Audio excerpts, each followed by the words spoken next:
Business 221, premier site d'information économique au Sénégal.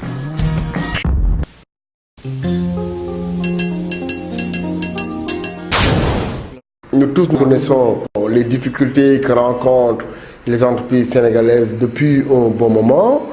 Je peux même dire à la fin de l'année 2017. Et on a vraiment tous les problèmes du monde quand même pour nous permettre de créer plus de richesses, plus de valeur ajoutée. Des problèmes d'accès au marché. Malgré la grande fourchette de la commande publique, les micro et petites entreprises ont tous les problèmes d'accéder à ces marchés. On a tous les problèmes du monde pour accéder au financement. Il n'y a pas une politique inclusive financière. De trois aussi, on a un problème d'industrialisation au Sénégal.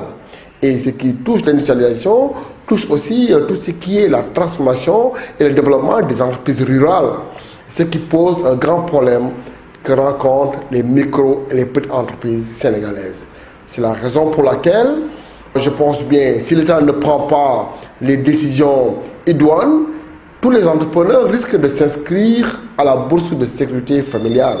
C'est extrêmement difficile avec les problèmes de trésorerie que nous rencontrons avec la dette intérieure du Sénégal que l'État doit aux entreprises locales. Ce qu'il faut faire, je pense bien, l'État doit imaginer, pourquoi pas même, à mettre en place un programme d'urgence nationale d'industrialisation.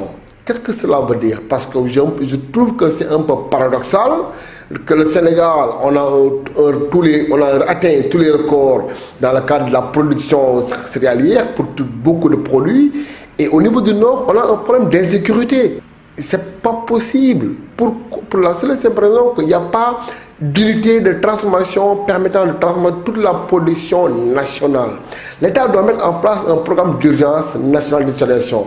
Mettre en place 1000 milliards, 2000 milliards sur 2 ans ou 3 ans.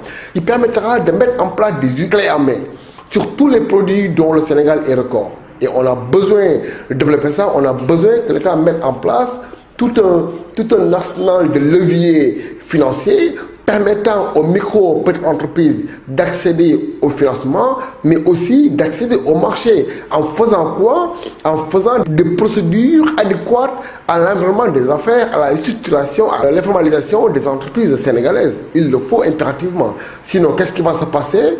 Les entreprises étrangères, que ce soit turques, françaises ou chinoises, vont prendre tous les parts de marché qui doivent revenir aux entreprises sénégalaises. Et il est temps pour le moment qu'on commence à penser à l'entreprise sénégalaise first. Business 221, l'économie à votre portée.